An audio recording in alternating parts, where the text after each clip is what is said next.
మనం ఇంగ్లీష్ నేర్చుకుంటే తప్పేమీ లేదు. మనం ఇంగ్లీష్ నేర్చుకుంటే ఇబ్బందేమీ లేదు. మనం ఇంగ్లీష్ నేర్చుకుంటే నష్టమేమీ లేదు. సో ఫ్రెండ్స్ ఇలా ఇబ్బందేమీ లేదు, నష్టమేమీ లేదు, తప్పేమీ లేదు.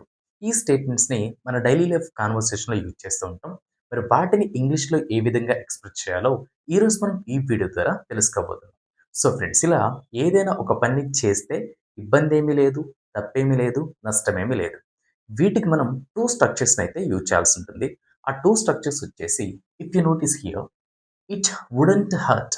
It wouldn't hurt 2 plus V1 దీన్ని మనం ఇన్ఫినిటివ్ చెప్పాల్సి ఉంటుంది. ఇన్ఫినిటివ్‌గా మనం కన్సిడర్ చేస్తాం. It wouldn't hurt 2 plus V1 and moreover it wouldn't hurt if subject V2. It wouldn't hurt if subject V2. So ఈ 2 స్ట్రక్చర్స్‌ని అయితే యూజ్ చేయాల్సి ఉంటుంది. ఎప్పుడైతే మనం ఒక సబ్జెక్ట్‌ని మెన్షన్ చేస్తున్నామో అప్పుడు మనం ఈ సెకండ్ స్ట్రక్చర్ యూజ్ చేయాలి. అండ్ సబ్జెక్ట్‌ని మెన్షన్ చేయని సిట్యుయేషన్‌లో ఈ ఫస్ట్ స్ట్రక్చర్ అయితే యూజ్ చేయాల్సి ఉంటుంది. సో ఫ్రెండ్స్ ఇక్కడ ఒక 5 ఎగ్జాంపుల్స్‌ని అయితే ప్రొవైడ్ చేస్తున్నాను. ఈ 5 ఎగ్జాంపుల్స్‌లోకి వెళ్ళినట్లయితే మనకు ఈ 2 స్ట్రక్చర్స్ రిలేటెడ్‌గా కంప్లీట్ అవేర్‌నెస్ అయితే వస్తుంది. అండ్ ఈ కాన్సెప్ట్ మీద మీకు ఒక కమాండ్ అయితే వస్తుంది. So friends let us jump into the examples. Alright. Number 1 example. It wouldn't hurt to go for a walk after dinner.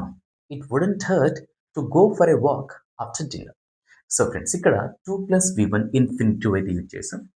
It wouldn't hurt to go for a walk after dinner. అంటే dinner చేసిన తర్వాత నడకకు వెళ్తే ఇబ్బంది ఏమీ లేదు. లేదా dinner చేసిన తర్వాత నడకకు వెళ్తే తప్పేమీ లేదు, నష్టమేమీ లేదు. సో ఈ విధంగా అయితే ఈ ఇంగ్లీష్ స్టేట్మెంట్‌కి తెలుగులో ఎక్స్‌ప్రెస్ చేయొచ్చు. డిన్నర్ చేసిన తర్వాత నడకకు వెళ్తే తప్పేమీ లేదు, ఇబ్బందేమీ లేదు, నష్టమేమీ లేదు. Second example.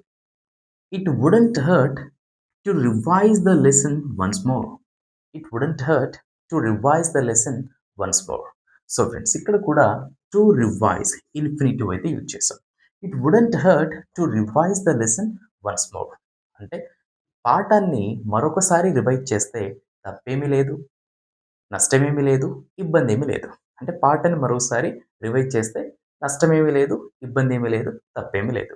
సో, ఇలా ఈ 3 తెలుగు స్టేట్మెంట్స్‌కి ఒకే ఒక ఇంగ్లీష్ సెంటెన్స్ అయితే మనం ఎక్స్‌పెక్ట్ చేస్తాం. It wouldn't heart to revise the lesson once more. And third example. It wouldn't hurt if you listen to their advice. It wouldn't hurt if you listen to their advice. If you listen to their advice. So friends ఇక్కడ మీరు notice చేసినట్లయితే ఈ third example ఈ second స్ట్రక్చర్‌కి రిలేటెడ్‌గా అయితే provide చేయడం జరిగింది. ఏ విధంగా? ఇఫ్ అంటే కండిషన్ బేస్డ్‌గా మనం ఇక్కడ చెప్తున్నాం. అండ్ యూ అనేది ఇక్కడ ఏమవుతుందంటే ఇఫ్ తర్వాత సబ్జెక్ట్ అవుతుంది. అండ్ దీన్ని మనం ప్రెజెంట్ ఆర్ ఫ్యూచర్ రిలేటెడ్‌గా ఎక్స్‌ప్రెస్ చేస్తున్నప్పటికీ మనం వి2 ఫార్మ్ మాత్రమే యూజ్ చేయాల్సి ఉంటుంది. అంటే సెకండ్ కండిషన్‌లో. It wouldn't hurt if you listen to their advice. అంటే మీరు వారి సలహా వింటే తప్పేమీ లేదు. ఇబ్బందేమీ లేదు. లేదా నష్టమేమి లేదు. మీరు వారి సలహా వింటే నష్టమేమీ లేదు. సో, ఈ విధంగా అయితే ఈ థర్డ్ సెంటెన్స్ మీనింగ్ అయితే ఉంటుంది. And fourth and fifth example మీరు నోటీస్ చేసినట్లయితే ఒకే ఒక ఎగ్జాంపుల్‌ని 2 వేస్‌లో ఇక్కడ నేను ప్రొవైడ్ చేయడం జరిగింది. ఏంటి ఆ 2 వేస్ అంటే ఫస్ట్ స్ట్రక్చర్ రిలేటెడ్ ఎగ్జాంపుల్ ఈ fourth example. And second structure related example వచ్చేసి ఈ fifth example. Because I provided if and subject as well. And fourth example, fifth example ఒకసారి డిఫరెన్స్ చూసినట్లయితే ఈ 2 స్ట్రక్చర్ మధ్య ఉన్నటువంటి మేజర్ డిఫరెన్స్ ఏంటో మీకు క్లియర్‌గా అర్థమవుతుంది. Notice and observe carefully. It wouldn't hurt to double check your project. It wouldn't hurt to double check your project. And it wouldn't hurt if you double checked your project. If you double checked your project.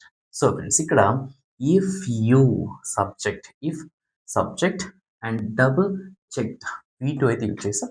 your project. మరి ఈ 2 sentences యొక్క meaning ఏ విధంగా ఉంటుందో చూద్దాం. It wouldn't hurt to double check your project.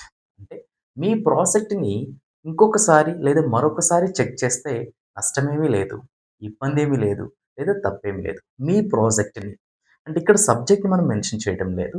మీ ప్రాజెక్ట్‌ని అంటే ఆబ్జెక్ట్‌కి ఇక్కడ importance ఇస్తున్నాం.